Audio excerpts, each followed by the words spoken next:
All right, so in this one, we're going to make this product page just look a little bit better.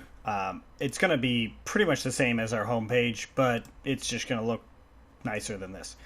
All right, so let's go ahead and open up our products all, and we notice that there's this and also our products home. So let's just double click on home. I'm going to copy all of home and go into products all. I'm going to paste it underneath, because I don't know actually what I'm going to be copying exactly. I don't need this jQuery block. I will need the styles. Blockhead will say products.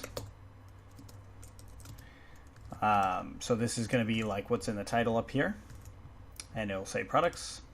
And it's going to extend base, which we already have up here. So we can get rid of that.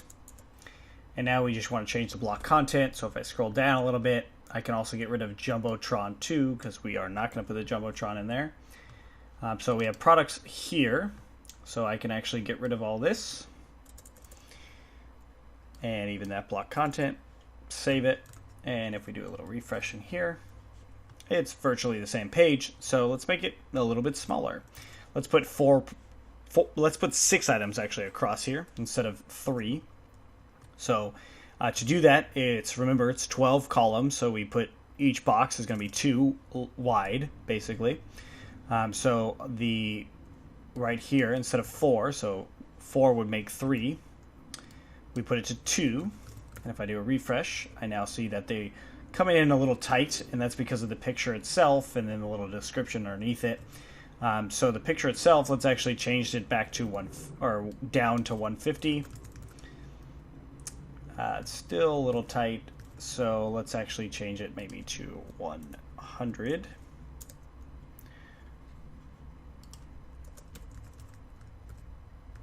Oh, whoops. Changing the wrong spot here.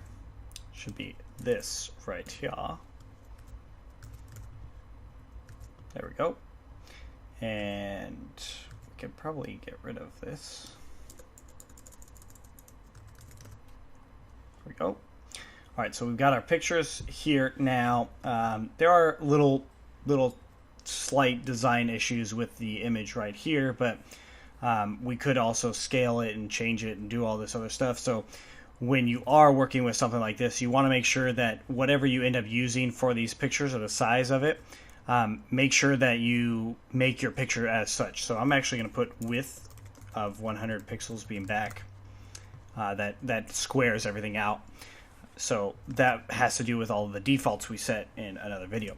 All right, so now we have these 3, but we want this 4th one up here, and then also if there's a few others, we'd want that up there as well.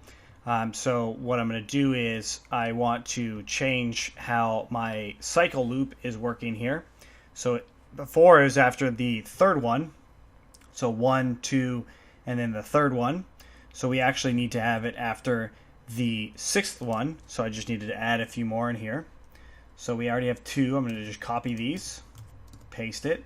So now it's after the 5th one, so we just need one more solo one, and there we go. So all I did here was add extra quotes, empty quotes, so we can allow the lines to be the same. All right, and now notice the image itself is a little too big. And that's because of the width that we set for it. So in our div style here, above our class, so image responsive, that's what this is doing here. We would actually need to change it to having a style, maximum style of that right there. But what I'm actually going to do is I'm just going to copy this. And instead of having the background image being that, we can just leave it as the default that we already set. All right, refresh. There we go. So now it's closer to the right size. The text itself is not great, but it will do for now. All right, so now if we had more products and stuff like that, it would show through. Perhaps we don't want any text on the just general products thing, or we want to have just a little bit of text or something like that. I'll let you play around with that later. So now that we have all that set up, we are pretty much ready to go as far as our products go. So again, if we had 6 more or a few more, it would show correctly. Unfortunately, what we see here is some issues with scaling, and that will be the case on our homepage as well. And that's only because we made the image a very specific size. So this is where, again, having uniform image sizes would just change all this. So if you had all of your images were the exact same size, you wouldn't have to worry about the CSS that we did before. You would just use a normal image. All right, so that's it for updating the general product page. If you have any questions, let me know. Otherwise, let's keep going.